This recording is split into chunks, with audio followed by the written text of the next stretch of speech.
Euphoria ఇప్పుడున్న ప్రతి ఇంటికి అవసరమైన కథ అని చెప్పారు. బట్ మీ ఇంటికి ఈ కథ ఎంత అవసరమైంది? మన ఎదురింట్లోనో పక్కింట్లోనో ఇలాంటివి జరుగుతున్నాయి కదా, మన ఇంట్లో కూడా జరిగే అవకాశం ఉంది కదా. ఏ సందర్భంలో మీకు ఈ యుఫోరియా కథ ఇప్పుడు చెప్పాల్సిన అవసరం ఉంది అని అనిపించింది? ఏ తల్లి కూడా ఈయన కడుపులోనే తుంచేసుకోవాల్సిందే అనే స్థితికి రాదు. ఆ తల్లి వచ్చిందంటే మేకర్గా, కథకుడిగా రెండిట్లో దేనికి సాటిస్ఫై అయ్యారు ఇన్నేళ్ల కెరియర్లో? ఇప్పుడు ఇంకా తృప్తి పడలేదు. అద్భుతమైన టెక్నికల్గా సూపర్ డైరెక్షన్. తర్వాత కాలంలో గుణశేఖర్ మేకింగ్ కంటే కూడా కథను చెప్పడం మీద ఎక్కువ దృష్టి పెట్టాడు అనిపించింది. ఇప్పుడు నా మీద నాకు ఎక్కువ మంది కంప్లైంట్ చేసేది. మీ చుట్టూ ఒక యంగ్ టీం ఉండడం ప్లస్ అయింది. నేను ఎంగే చెప్పు. ఎందుకు బాలరామాయణం అంటే మూడో సినిమాకి మళ్ళీ రిస్క్ చేశారు? నేను రామాయణం లాంటిది తీసి ఎన్టీఆర్ గారు అల్లరి గురించి చాలామంది చెప్పారు, చిన్నప్పుడు ఎంత అల్లరి చేస్తే చాలామంది చెప్పారు. ఒక రోజు మాత్రం చాలా గట్టిగా అరిచేస్తే ఇంక నేను ఈ సినిమా చేయని అలిగి కూర్చున్నాడంట. అంటే చాలా హైపర్ కిడ్, కుదురుగా కూర్చోడు. ఆ రోజు పట్టు వాయించాడు. మదర్ అలా గమ్మునే ఉంది తప్పితే.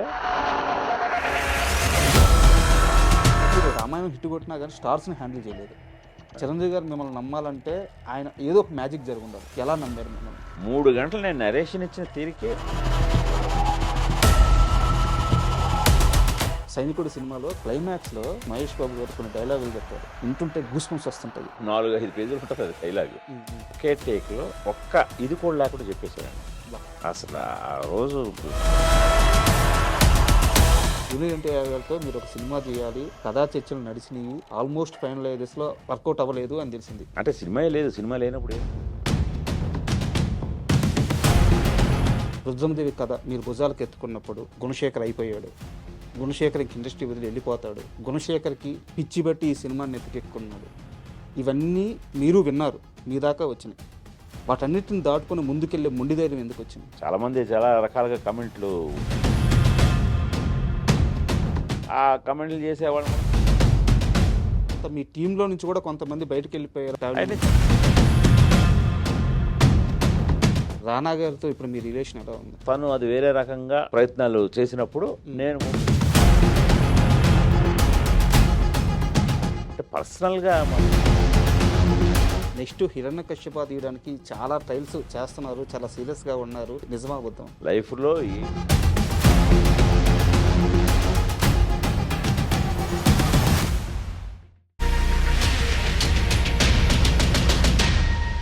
Hi, welcome to my show. Gunasekhar ఈ పేరుకి ముందు వెనకాల పరిచయ వ్యాఖ్యలు అస్సలు అవసరం లేదు. తెలుగు సినీ పరిశ్రమలో ఆయన వేసుకున్న ముద్ర అటువంటిది. ఎప్పుడు సమాజానికి అవసరమైన కథలు మాత్రం చెప్తూ వచ్చిన ఆయన ఇప్పుడు యుఫోరియా అని ఇప్పుడున్న సందర్భంలో ఇప్పుడున్న సమాజానికి అత్యంత అవసరమైన కథని మళ్ళీ సినిమాగా చెప్తున్నారు. తన కెరీర్ మొత్తం సమాజానికి అవసరమైన కథలు చెప్తూ అదే సమయంలో సాహసాలు చేస్తూ తనదైన ముద్ర వేసుకున్న గుణశేఖర్ గారు ఇప్పుడు మనతో ఉన్నారు. ఆయన అడిగి యుఫోరియా సినిమా విశేషాలు, అలాగే ఆయన సినిమాకు సంబంధించిన ఇతర విశేషాలు అన్నీ తెలుసుకుందాము. హై సార్, నమస్తే. నమస్కారం సార్. సార్, అంటే వయసులో చాలా చిన్నవాడిని, ఇది అందరూ చెప్పే మాట మళ్ళీ చెప్తున్నాను, మీ సినిమాలు చూస్తూనే పెరిగాను. ఇది మీకు రిపీటెడ్గా అనిపించదు. ఇలా మీ ముందు కూర్చొని ఒక ఇంటర్వ్యూ చేయడం అదృష్టంగా భావిస్తున్నాను.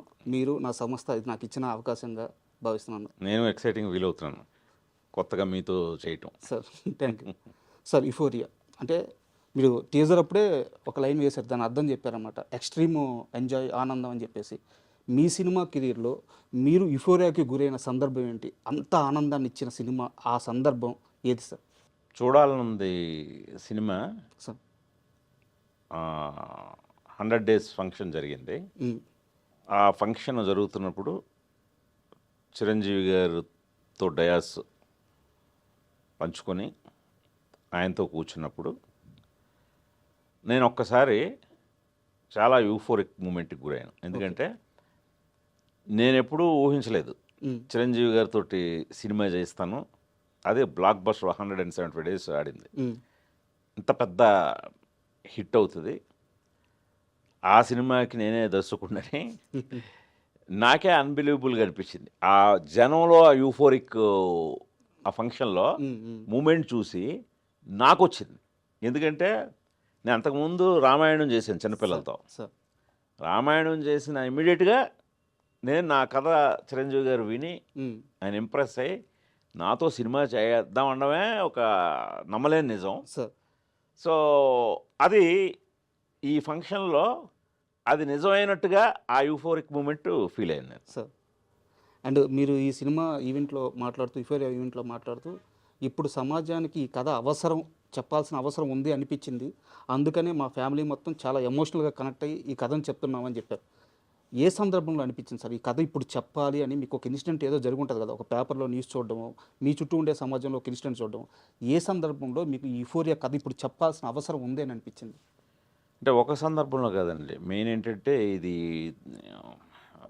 చాలా inspired from true events. Sir పేపర్లో న్యూస్లు చదివి మన చాలా షాక్ అయ్యి నేనే అబ్బా ఏంటి ఇలాగ జరుగుతున్నాయి, ఇంత దారుణంగా జరుగుతున్నాయి, ఇది 1-2 సార్లు కాదు చాలాసార్లు జరుగుతున్నాయి, కానీ ఎవరు దీన్ని చెప్పట్లేదే, ఇది మనం ఖచ్చితంగా ఈ టైంలో ఇది హై టైం చెప్పి తీరాల్సిన అవసరం ఉందే కరెక్ట్ సార్ అని చెప్పి నేను కథ రాయడం మొదలెట్టాను. సార్ అలాగే అవి అలా వరుస ఇప్పటి వరకు అలా జరుగుతూనే ఉన్నాయి ఆ ఇన్సిడెంట్లు, అలాంటి ఇన్సిడెంట్లే. కరెక్ట్. సో అదే నేను డ్రైవ్ చేసింది సార్. సార్ అండ్ మీరు ట్రైలర్లో ఒక డైలాగ్ పెట్టారు భూమిక గారి క్యారెక్టర్కి, వీన్ని నేను కనకుండా ఉండాల్సింది, కడుపులోనే చంపేసి ఉండాల్సింది అని చెప్పేసి. నేను పర్సనల్గా అది రియల్ లైఫ్లో చూశాను సార్. ఎందుకంటే మా ఊర్లో కావలసి ఉన్నది ఒకప్పుడు చాలా మంచిగా ఉన్న ఊరు, ఇప్పుడు చాలామంది యువత ఈ గంజాయికి వాటికి అలవాటు పడిపోతే ఆ తల్లిదండ్రులు ఈయన్ని ఎందుకు గన్నాను అని బాధపడుతున్న సందర్భాలు, అలాంటి క్షణాలు నా కళ్ళతో చూశాను, నా చెవులతో విన్నాను. మీ ట్రైలర్ వచ్చిన తర్వాత నాకు ఇప్పుడు చుట్టూ ఉన్న సమాజంలో జరిగే ఆ మూమెంట్స్ అన్నీ భలే క్యాప్చర్ చేశారే, భలే పట్టుకున్నారే, ఇది ఈ కథ కదా ఇప్పుడు చెప్పాల్సింది అనిపించింది. నిజంగా హ్యాట్స్ ఆఫ్ సార్. బాగా కరెక్ట్గా కనెక్ట్ అయ్యి చెప్పారు. అదే దీంట్లో ఏంటంటే పేరెంటింగ్ అనేది చాలా ముఖ్యమైన పాత్ర వహిస్తుంది మన జీవితాల్లో. సో అందులోనూ నేను నేపథ్యం యూఫోరియాలో అడాలసెన్స్ అంటే 13 to 19 years age group sir, మీకు తెలుసు చాలా క్లిష్టమైన దశ. అవును. ఆ దశలో మనం ఏమైతే వ్యక్తిగా మనకు ఒక వ్యక్తిత్వం నిర్మింపబడుతుందో రెస్ట్ ఆఫ్ లైఫ్ మనది అదే. అంతే సార్. ఇది చాలా క్రూషియల్ ఏజ్. అవును. ఆ క్రూషియల్ ఏజ్లో చదువు సంస్కారం బట్టే ఇప్పుడు నేను చెప్పిన నడవడిక ఏర్పడేది. సార్ చదువు గురువులు నేర్పితే సంస్కారం ఇంట్లో నేర్పాలి. ఈ రెండిట్లో ఏది తేడా జరిగినా అది కేవలం వ్యక్తిగతంగా ఆ పిల్లల మీద ప్రభావమే చూపించకుండా అది సొసైటీ మీద ఇంపాక్ట్ చేస్తుంది. సార్ చాలా పెద్ద ఇంపాక్ట్. సో ఇలాంటి నేపథ్యంలో ఒక తల్లి అలాగా ఏ తల్లి కూడా ఈయన కడుపులోనే తుంచేసుకోవాల్సిందే అనే స్థితికి రాదు. ఆ తల్లి వచ్చిందంటే అది ఎంతటి ఇదై ఉంటుంది. సార్ సో అలాగే అందులో ఆ తల్లి పాత్ర ఎంత. సో ఇవన్నీ కూడా ఒకదానికొకటి చాలా లేయర్స్ ఉన్నాయి, సంబంధం ఉన్న ఇదనమాట. సో అలాంటి పరిస్థితులు ఇప్పుడు చాలామంది ఎదుర్కొంటున్నారు ఇప్పుడు మీరు చెప్పినట్టుగా. సో అలాగా మీరు కనెక్ట్ అవ్వడం ఐఎమ్ వెరీ హ్యాపీ సార్. అంటే యాక్చువల్గా చాలామంది ఏమంటారంటే మీ ఒక్కడో సినిమాని అద్భుతమైన ప్రేమ కథ అది ఇది అని చెప్పి అంటారు సార్. బట్ ఓకే, ప్రేమ కథ అంటారు, నాకు ఓకే. బట్ నాకు అర్థమైన ఒక్కడు వేరు సార్. నాకు అర్థమైన ఒక్కడు మీ ఫస్ట్ పార్ట్లో ఉంది. గెలుపు అంటే ఏందని చెప్పారు, ఒక యువకుడు ఎలా ఉండాలి చెప్పారు. ఆ సినిమాలో ఒక యువకుడి క్యారెక్టర్ మొత్తం బాధ్యతల మీదే వెళ్ళద్ది. ఒక అమ్మాయిని కాపాడడం బాధ్యత, సమాజంలో ఒక తప్పు జరుగుతున్నప్పుడు ఆ టెలిఫోన్ బూత్ నుంచి నడుచుకుంటూ వచ్చి కొండారెడ్డిని కొట్టేది అది ఒక బాధ్యత. సమాజంలో ఒక యువకుడు ఎలా ఉండాలని మీరు ఒక్కళ్ళలో చెప్పారు. అది ప్రేమ కథ అనేది అది ఇన్నర్గా ఉంది. ఆ రోజే మీరు యూరోపియాలో ఈరోజు మీరు చెప్పాలనుకుంటుంది నాకు ఒక్కళ్ళలోనే చెప్పారు, సున్నితంగా చెప్పారు, ఈరోజు ఇంకా గట్టిగా చెప్తున్నారు అనిపిస్తుంది. మీరు యాక్సెప్ట్ చేస్తారు అది? అదేండి, అంటే మీరు అన్నట్టు అదే అలా పద్ధతిగా పెరిగితే ఆడు ఒక్కళ్ళలో అజయ్గా తయారవుతాడు. ఒక మీరు అన్నట్టు అది real sportsmen spirit. Correct sir. So ఆ పెరుగుదలలో ఏమాత్రం తప్పుదోవ పడితే ఇలా యూఫోరియాలో స్పాయిల్ కిడ్స్గా తయారవుతారు. అంత తేడా ఉంది అది. అండ్ సార్ మీరు మేకర్గా కథకుడిగా రెండిట్లో దేనికి సాటిస్ఫై అయ్యారు ఇన్నేళ్ళ కెరియర్లో? అంటే దర్శకుడిగా కథకుడిగా సాటిస్ఫాక్షన్ ఉన్నది. ఇప్పటి వరకు ఉన్న ట్రావెల్లో చెప్పండి సార్. నిజం చెప్పాలంటే మనకి ఇంకా రాసే కొద్దీ రాయాలనిపిస్తుంది, సో తీసే కొద్దీ తీయాలనిపిస్తుంది, సార్ మనకు తృప్తి ఉండదు. సార్ సో అందువల్ల నిజంగా నేను ఇప్పుడు ఇంకా తృప్తి పడలేదు. నేను ఆల్వేస్ తృప్తి పడడానికి నెక్స్ట్ సినిమాని ఎన్నుకుంటాను, అట్లీస్ట్ దీంట్లో ఎక్కువ సాటిస్ఫై అయ్యే శాతం తీద్దామని. సార్ అందుకని ఆల్వేజ్ నా బెస్ట్ ఫిల్మ్ అంటే నా రాబోయే నెక్స్ట్ ఫిల్మే. సార్ అంటే మీకు ముందే చెప్పాను సార్, చాలా చిన్న వయసు, తెలిసి తెలియక ఏమన్నా మాట్లాడితే మీరు క్షమించాలి. నాకున్న అబ్జర్వేషన్ చెప్తాను. మీది లాఠీ మూవీ చూశాను సార్. లాఠీ మూవీలో హీరో ప్రశాంత్ గారిని మీరు చూపించే ఫస్ట్ జైల్లో చూపించే విధానం, ఆ గోడ సైడ్ తిరుగుంటాడు, బ్లాక్ షూ మొత్తం బ్లాక్ పడితే ఫేస్ అట్ట కనిపిస్తుంది. అక్కడ పావురాళ్ళు టప టప టప కొట్టుకుంటే వాటి రెక్కల్లో నుంచి లైట్ పడద్దు అంతే. ఆ రెక్కలు ఎక్కడైతే షాడో పడద్దో మిగతా ప్లేస్లో అట్లా లైట్ పడుతూ ఉంటుంది. కట్ చేస్తే రఘువరన్ని చూపించారు. ఆ ట్రైన్ అటు పోతుంటే ఆ ట్రైన్ కిటికీల్లో నుంచి లైట్ మాత్రం ఫేస్ మీద పడుతుంటుంది, మొత్తం బ్లాక్. సినిమా మొత్తం గమనించాను సార్, అద్భుతమైన టెక్నికల్గా సూపర్ డైరెక్షన్. కానీ తర్వాత కాలంలో గుణశేఖరు మేకింగ్ కంటే కూడా కథను చెప్పడం మీద ఎక్కువ దృష్టి పెట్టాడు అనిపించింది. కరెక్టా రాంగా సార్?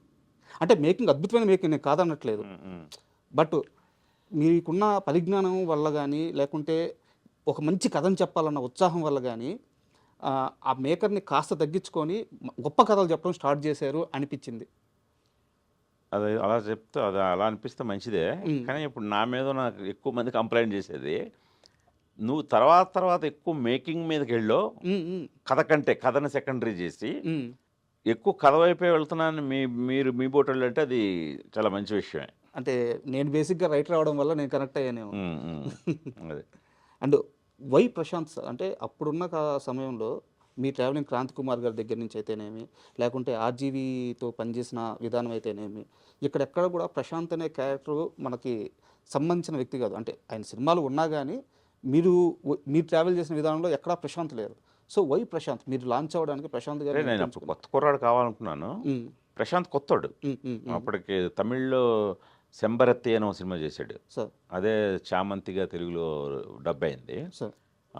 రెండో సినిమా నాదే, నాటి రెండో సినిమా. కొత్తోడు కావాలనుకున్నాం, సో అలా కాస్ట్ చేసాం అంతే. సార్ చాలా సంవత్సరాలు అసిస్టెంట్గా అసోసియేట్గా చాలా కష్టాలు పడి ఒక ఛాన్స్ వచ్చి ఉంటుంది. ఎందుకు పోలీసు కథనే చెప్పాలనుకున్నారు? ఎందుకంటే ఆ పిల్లవాడు గోడెక్కి ఆ పోలీసులను చూస్తుంటే కీరవాణి గారు అనుకుంటాను, if I'm wrong, correct sir, Keeravani గారు అనుకుంటాను, మ్యూజిక్ ఆయన కొట్టే మ్యూజిక్, ఆ పిల్లోడు చూసే ఆరాధనగా చూసే విధానం, నాకు తెలిసి మీ దృష్టిలో పోలీసులు అంటే విపరీతమైన రెస్పెక్ట్ ఉంది అనిపిస్తుంది. ఎందుకు ఆ కథే చెప్పాలనుకున్నారు? నేను ఒక మ్యాగజైన్లో అది ఒక దీంట్లో ఒక ఇది చదివాను, every citizen is a police man without uniform, every police is a citizen with uniform. ఇది బాగా నచ్చింది నాకు. అంటే యూనిఫామ్ లేని ప్రతి పౌరుడు పోలీసే, యూనిఫామ్ ఉన్న ప్రతి పోలీసు ఒక పౌరుడే. అలాంటి ఒక అసోసియేషన్ పోలీస్ అండ్ సిటిజన్. అది దీని మీద కథ చేస్తే బాగుంటుందని లాఠీ కథ దీని మీద బేస్ చేశానండి. ఓకే, అది అంటే చాలా అంటే ఎక్కువ ప్రేమించారనిపించింది సార్ నాకు నిజంగా.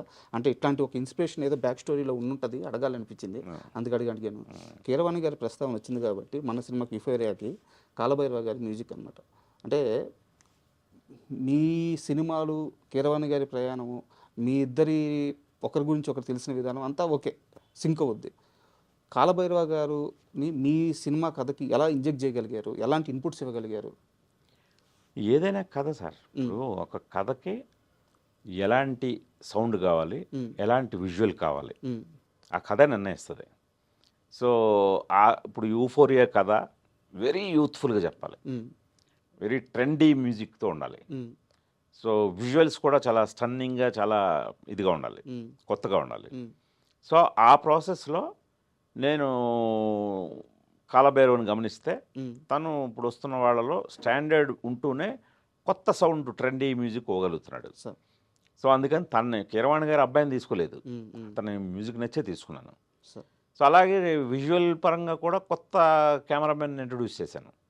సో రెగ్యులర్ కెమెరాలు కాకుండా నేను ఏదో కొత్తగా చూస్తున్నాను. కొత్తగా చూసేది కొత్తోడైతే ఇంకా బెటర్గా నాకు ఇస్తాడనే ఉద్దేశంతో ప్రవీణ్ కే పోతనని ఈ రత్నవేలు గారు, పిఎస్ వినోద్ గారి దగ్గర పనిచేసిన అతను ఇంట్రడ్యూస్ చేశాను. సో ఒక రకంగా మీ చుట్టూ ఒక యంగ్ టీం ఉండడం ప్లస్ అయిందా? నేను యంగే చెప్తున్నాను, ఊరికి నేను వయసు రీత్యా చెప్పట్లేదు. సార్ నా కెరీర్ ఇప్పుడు మీరు లాఠీ సినిమా ప్రస్తావించారు, సార్ 92. సార్ ఇప్పుడు 2026లో ఉన్నాం. సార్ ఎన్ని 33 ఇయర్స్ అయినట్టుంది. ఈ 33 ఇయర్స్ స్పాన్లో నేను చేసింది 13 సినిమాలే. సార్ ఇది నా 14వ సినిమా. సార్ అంటే నన్ను నేను ఇంకా ఎక్స్ప్లోర్ చేసుకునే దశలో ఉన్నాను. సార్ నేను చెప్పాలనుకున్న కథలో ఇంకా చెప్పే ప్రాసెస్లో ఉన్నాను. సార్ సో అందువల్ల నా థాట్స్ కానీ నా ఆలోచనలు కానీ వెరీ యంగ్గా ఉన్నాయి. సో ముందది తర్వాత ఇంకా నిజంగా ఏజ్ పరంగా, ఇప్పుడు నేను ఎక్స్పీరియన్స్ పరంగా చెప్పాను. ఇప్పుడు ఏజ్ పరంగా చూసుకుంటే ఇప్పుడు నిజంగానే మా ఇద్దరు డాటర్స్ ఉన్నారు. ఒక డాటరు మిలీనియల్ కిడ్, ఇంకో డాటరు జంజీ. సో ఈ 2 ఏజ్ గ్రూప్లు ఉన్నాయి మా ఇంట్లో. సో ఈ పర్టికులర్ ఈ కథ కూడా చాలా సెన్సిటివ్ స్టోరీ అవ్వడం మూలంగా ప్రతి దశలోనూ వాళ్ళతో చర్చించాను. సో అందుకని మీకు ఖచ్చితంగా ఇది మీకు ఒకడెవరో మొన్న సినిమా చూస్తూ ఇది గుణశేఖర్ గారు పాప ఏమైనా డైరెక్ట్ చేసిందా అని అడిగారట. నీలిమ డైరెక్ట్ చేసిందా అని. ఆయన అంటే లేదు అమ్మాయి ప్రొడ్యూసరు, ఏంటి ఇంత కొత్తగా ఉంది, ఇంత డిఫరెంట్గా ఉందని. అది నిజంగా నేను కాంప్లిమెంట్గా ఫీల్ అవుతున్నాను. ఎందుకంటే కథ తీస్తుంది మనల్ని. ఇప్పుడు నేను రుద్రమదేవి తీసుకుంటే హిస్టారికల్ ఆ కాలానికి పీరియడ్కి వెళ్ళిపోయి తీయాలి. ఇప్పుడు ఈ స్టోరీయే ఇప్పటి జంజీ కిడ్స్ది, దీన్ని ఇలాగే తీయాలి. సో ఆ తీసే ప్రాసెస్లో ఇలాంటి కాంప్లిమెంట్ రావడం ఐఎమ్ వెరీ హ్యాపీ. అది అండ్ మీరు ఒక మాట ఉన్నారు సార్, నేను ఎంగే అని చెప్పేసి, బట్ నేను దానికి ఖచ్చితంగా ఓకే అంటాను. ఎందుకంటే ఇంటర్వ్యూ కోసం వచ్చాను కదా సార్, మీరు ఈ గ్యాప్లో నేను ఇక్కడ ఉన్న మీ బుక్స్ అన్నీ చూశాను సార్. చందమామ కథలు ఉన్నాయి, 1000 పడగలు ఉంది, మార్వెల్ బుక్స్ ఉన్నాయి, ఇక్కడ లేని బుక్ లేదు. మీరు ఇక్కడ చూసేది ఆఫీస్లో చూసేది 5%. మా ఇంట్లో 95% పెద్ద లైబ్రరీ ఉంటుంది. ఒక రూమ్ అంతా లైబ్రరీ ఉంటుంది నాకు. ఇంత బుక్ రీడింగ్ ఎలా సార్, ఎలా అలవాటు అయింది? ఇప్పుడు మీరు రైటర్ అంటున్నారు కాబట్టి, నేను వైజాగ్లో ఉన్నప్పుడు చదువుకున్నప్పుడు, మీరు ఇప్పుడు కంటెంట్ రైటర్స్ అంటున్నాం కదా. అవును. సో అలాగే నేను ఈ ఫ్యాన్స్ అసోసియేషన్ పాంప్లెట్లు రాసేవాడిని. ఓకే. రాసి అవి చాలా మంచి పేరు వచ్చేది. ప్రతి హీరో ఫ్యాన్స్ అసోసియేషన్ వాళ్ళు నా దగ్గరకు వచ్చి ఆ హీరోని పొగుడుతూ రాయాలన్నమాట. Okay okay. ఆ పొగుడుతూ అందులో బాగా సినిమా ఇప్పించి నాకు చిన్నప్పటి నుంచి దాంతో రాసేవాడిని. ఈ రాత కూడా నాకు ఎలా అలవాటు పడిందంటే, మా ఇంట్లో న్యూస్ పేపర్స్ వీక్లీస్ ఎక్కువ తెప్పిస్తారు చిన్నప్పటి నుంచి. అది నాకు బాగా అడ్వాంటేజ్ అయింది. సో పేపర్లు అందులో సినిమా మ్యాగజైన్లు కూడా ఉంటాయి, ఈ స్వాతి లాంటి ఇవి ఉంటాయి. సో అలా రకరకాల పేపర్లు వచ్చాయి, అక్షరం అబ్బింది. సో ఆ ఇంట్రెస్ట్ తోటి ఇలా రాయడం మొదలెట్టి అందరూ పొగిడేసరికి ఏమో ఇదేదో మనకు సినిమా ఇది ఉందని వచ్చాను చెన్నై వచ్చిన తర్వాత అర్థమైంది, అసలు మనం చదువు అసలైన సాహిత్యం కాదు, ఏవో మామూలు ఊరుకునే నవల్స్, అంటే ఎక్కువ ఎండమూరి ఇన్ఫ్లుయెన్స్ ఉండేది అప్పట్లో కుర్రాళ్ళ మీద. ఆ నవల్స్ చదవటం, అవి మాత్రమే కాదు చదవాల్సినవి చాలా ఉంది అనేది నేను వచ్చిన తర్వాత నేను చేసిన మంచి పని ఏంటంటే, ఒక కాశీ విశ్వనాథ్ గారు అనే ఒక రైటర్ ఉండేవారు, విజయబాబు నాయుడు గారి సినిమాలు రాసేవారు. ఆయన దగ్గర అసిస్టెంట్గా జాయిన్ అయ్యాను. ఓకే. అంటే డైరెక్టర్ అవడం కోసం, అసిస్టెంట్ డైరెక్టర్ అవడం కోసం అసిస్టెంట్ రైటర్గా ఆయన దగ్గర జాయిన్ అయ్యాను. నేను ఆయన పనిచేసే సినిమాల డైరెక్టర్ల దగ్గర పనిచేద్దామని. సార్ సో అలాగ ఒక 1 year పాటు ఆయన దగ్గర చేశాను. ఆ తర్వాత డివి నరసరాజు గారి దగ్గర వర్క్ చేశాను. ఓ అది ఇంకా నాకు తిరుగులేని ఒక స్క్రీన్ ప్లే అంటే ఏంటి, అసలు ఎలా రాయాలి, రైటింగ్ ఎబిలిటీస్ అన్నీ ఆయన దగ్గర బాగా నేర్చుకున్నాను. Super sir. ఈ ప్రాసెస్లో ఈ రైటర్ల దగ్గర ఉండే లైబ్రరీలు చూసి అబ్బా వీళ్ళు చదివే పుస్తకాలు ఏంటి ఇవేంటని అప్పటి నుంచి పుస్తకాలు చదవడం మొదలెట్టాను. ఓకే అప్పటి నుంచి ఇంకా నా ప్రతి ఎర్నింగ్ పుస్తకాలు కొనడమే. సార్. ఆ పుస్తకాలు కొని అలాగా ఇప్పుడు కాస్త కోస్తో కొద్దిగా క్రియేటివిటీ అబ్బిందంటే, ఒక ఇమాజినేషన్ కూడా వచ్చిందంటే బుక్ రీడింగ్ వల్లే. సూపర్. ఇది చాలా మందికి అవసరం సార్. అదే చాలా అవసరం. ఇప్పుడున్న జనరేషన్లో బుక్ రీడింగ్ అనేది బాగా చాలా, తగ్గిపోతుంది. అవును, సో అవును. చాలా మందికి అవసరం. బుక్ రీడింగ్ కరెక్ట్గా ఉంటే లైఫ్లో ఎక్కడొక్కడ ఉపయోగపడుతుందని తెలుసుకోవడం అవసరం. అవును అవును అండ్ అంటే నేను ఇందాక ఇంట్రడక్షన్లోనే చెప్పాను సార్, ఒక కథకుడు తనకు అవసరమైన కథ చెప్పుకోవడం వేరు, సమాజానికి అవసరమైన కథ చెప్పడం వేరు. మీ సినిమాలో మీరు చెప్పిన ప్రతి కథ రియల్ లైఫ్లో ఏదో ఒక టైంలో జరుగుతూ దాన్ని ప్రతిబింబిస్తూనే ఉంది. ఇప్పుడు ఉదాహరణకి నేను రీసెంట్గా జరిగిన ఒక ఇన్సిడెంట్ చెప్తాను. మీకు దాని మీద మాట్లాడాలనిపిస్తే మాట్లాడండి, ఏదో స్కిప్ చేసేసేయండి. ఒక హస్బెండ్ వైఫ్ ఏదో కొంతమందిని ట్రాప్ చేశాడని చెప్పేసి 100 మెంబర్స్ ట్రాప్ చేసిన ఏదో జరుగుతూ ఉంది. మనం కాస్త వెనక్కిలో చూసుకుంటే మీ సొగసు చూడతారమా పాయింట్ అదే. నరేష్ గారు, అమ్ని గారు వాళ్ళ బాసు ఒక ఆఫర్ చేస్తే ఒక లేడీ తన భర్తని, తన సంసారాన్ని, తన జీవితాన్ని ఎంత గట్టిగా నిలబడి మార్చుకుంది అని చెప్పేసి. ఇప్పుడు ఇదేదో సినిమాకు ఉపయోగపడుతున్నా. సో మీరు చెప్పిన కదే సినిమాని చూస్తే బాగుపడచ్చు, ఆ సినిమాని ఫాలో అయితే లైఫ్ని బాగు చేసుకోవచ్చు. సో అందుకని గుణశేఖర్ అంటే మాకు రెస్పెక్ట్. నాకు ఆ ఇన్సిడెంట్ చూడంగానే అంటే మీ ఇంటర్వ్యూ ఎంత ప్లాన్ లేకుండా ఇది కొన్ని రోజులు ముందు జరిగింది సార్. ఆ ఇన్సిడెంట్ చూడంగానే మనకి సొగసు చూడతాం ఇదే కదా నేర్పించింది, ఎలాంటి సందర్భంలో ఎలా ఉండాలి అని చెప్పేసి. So really great sir. And నాకు ఇంకో డౌట్ సార్, రిస్క్ చేయడం వేరు, భారీ రిస్క్లు చేయడం వేరు. సొగసు చూడతామా అంటే నాకు తెలియదు సార్, వేరే వాళ్ళు చెప్పడం అంత వయసు లేదు. గుడ్ మూవీ అని చెప్పారు. సో రామాయణం అయితే నేను థియేటర్లో చూశాను, మీ రామాయణ బాలరామాయణం. బట్ ఎందుకు బాలరామాయణం అంటే 3వ సినిమాకి మళ్ళీ రిస్క్ చేశారు? ఇప్పుడు మీకు రిస్క్ అనిపించిందా? రామాయణం తర్వాత ఏం సినిమా చేశాను నేను? రామాయణం తర్వాత చూడాలని ఉంది, చేశారు. అదే అంటే ఎన్ని మెట్లు ఎక్కాను? అవును, ఒకేసారి 10 మెట్లు ఎక్కాను. సో మీ దృష్టిలో అది రిస్క్ కాదు? అస్సలు కాదు. నేను రామాయణం లాంటిది తీసి ఒక పెద్ద జాక్పాట్ కొట్టగలను అనే నమ్మకంతో రామాయణం తీశాను. అది ప్రూవ్ చేశాను కాబట్టి ఒకేసారి 10 మెట్లు ఎక్కి చూడాలని ఉంది. చిరంజీవి గారు తీయగలిగారు. 10 సార్, అన్ని మెట్లు ఎక్కేసారు. అది చెప్తున్నాను. సో అది ఏమాత్రం రిస్క్ కదండి, అదే చెప్తున్నాను కదా సార్. నేను తెలుసుకున్న ఒక క్వశ్చన్ ఉంది.